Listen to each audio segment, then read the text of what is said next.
Sa rrezikohet Kosova nisur nga ndryshimet e kursit të politikës amerikane të Donald Trump përballë Serbisë dhe a ka Serbia më shumë rol aktiv në sjelljen e saj agresive përballë Kosovës, nisur nga fakti që Donald Trump i ka lënë dorë të lirë Putinit për të vepruar në Europë dhe nga kjo Serbia mund të marrë zemër për të vepruar me projektet e saj destabilizuese? Po skenarë të tillë destabilizues nuk përjashtohen, shto edhe faktin siç e përmenda paraprakisht për shkak të krizës brendshme në të cilën ndodhet Serbia. Dhe nëse i shohim në të kaluarën se si është sjellur Serbia në vazhdimsi, do të tash un indikator konkret aktualisht nuk kam, por nëse shohim si është sjellur në të kaluarën në vazhdimsi, kemi parë se zakonisht kur shoqëria serbe është përfshirë nga krizat e tilla, nga turbulencat e tilla, eksponentët e regjimit në fjalë dhe jo vetëm me Vučić, por në të kaluarën duke filluar prej viteve 90 nga Milošević, kanë tentuar që krizat e brendshme politike t'i eksportojnë në rajon në mënyrë që të krijohet një narracion mbi homogenitetin e kombi serb i cili duhet në mënyrë unike të përballet me krizat e jashtme. Kështu që në këtë situatë nuk përjashtohet asnjë lloj skenari i mundshëm për të tentuar për ta shfryzuar situatën. Ne e pam para pak ditë kishte dhënë dorëheqje dhe kryeministri i Serbisë me qëllim që të qetësohen gjafrat, por asgjë nuk ndodhi. Situata vazhdon të jetë e tensionuar. Por vizita e Rutës në rajon do të ishte një konfirmim që NATO është duke përcjellur me vëmendje situatën dhe se nuk do ta përkrah asnjë lloj skenari të tillë të erdhës, se është e përkushtuar dhe angazhuar për sigurinë si të Bosnjës ashtu edhe të Kosovës. Sa më tepër që Kosova do thotë tjetërsohet nga aleatët, mund të nxitën, Serbia mund të tundohet nga skenarët e tillë destabilizues, paktën për ta uzurpuar veriun. Në fundit kjo nuk është asgjë sekrete, vetë presidenti Vučić në një kohë më parë në një intervistë kishte deklaruar që Serbia duhet të sillet në të njëjtën mënyrë sikur është sjellur Azerbajxhani në raport me territorin e Nagorno-Karabakut, duke pritur ndryshimin e rrethanave gjeopolitike, duhet pres me durim të madh dhe kur të krijohen ato rrethana atëherë ta realizoj skenarin e saj për grabitje territoriale në këtë rast në pjesën veriore të Kosovës. Pra nuk ka kurrë sekrete në këtë drejtim, janë deklarimet të tij publike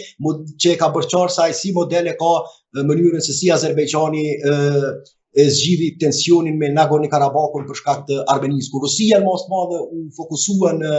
në luftën në Ukrainë, nuk mund të t'ja ofronte atë mbështetje Armenisë. Azerbajxhani e realizoi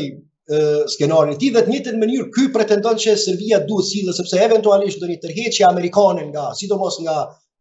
Evropa mund të lezohet si një sinjal gjeopolitik se është koha e dur për Serbinë të rikthehet ekspansionit të saj territorial. Dhe kjo ka bazë edhe në të kaluarën, e dim që kur kanë filluar shkatrimi i ish Jugosllavisë, kur ka luftrat e përgjakshme, në vazhdimsi Evropa kishte bërë thirrje që të ndalet kjo luftë, është koha e saj, është ora e saj, duhet të intervenojë,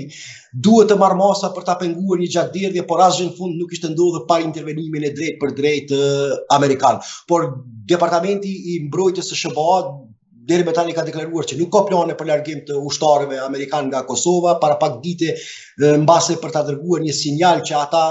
trupat amerikane janë duke u përkujdesur për Kosovën dhe për veriun,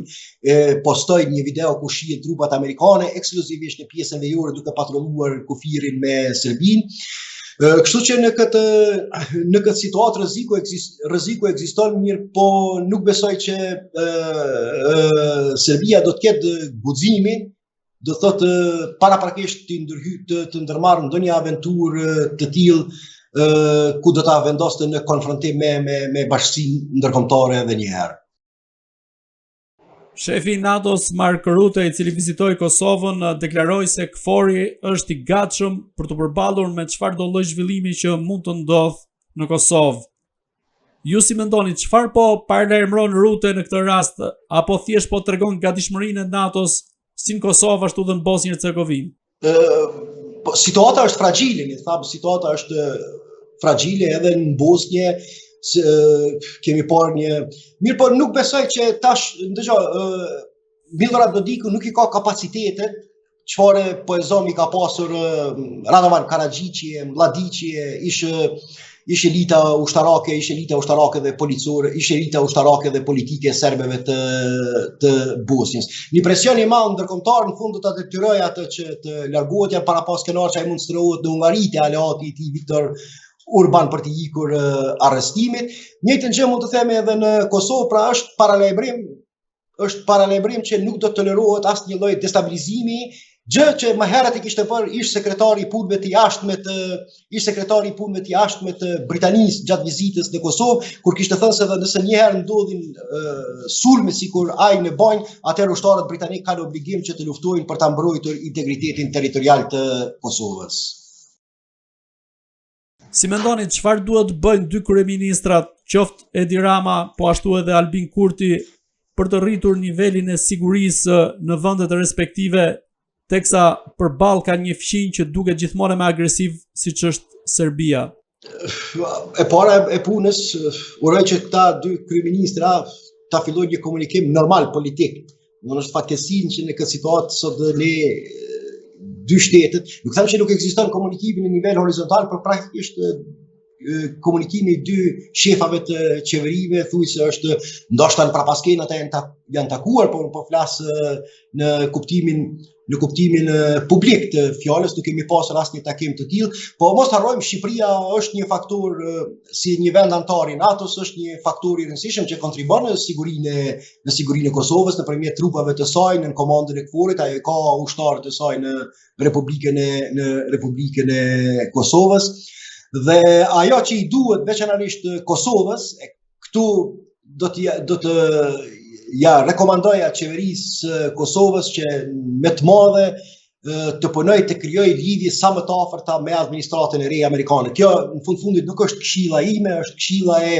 disa prej ish diplomatëve amerikanë të cilët kanë qenë të lidhur me fatin e Kosovës. Në fund të gjithë i kanë bërë thirrje leadershipit politik të Kosovës që gjejnë metoda, që gjejnë mënyra që të krijojnë lidhje sa më të afërta me njerëzit e presidentit Trump, gjë që fatkeqësisht sipas tyre Serbia e ka bërë kohën e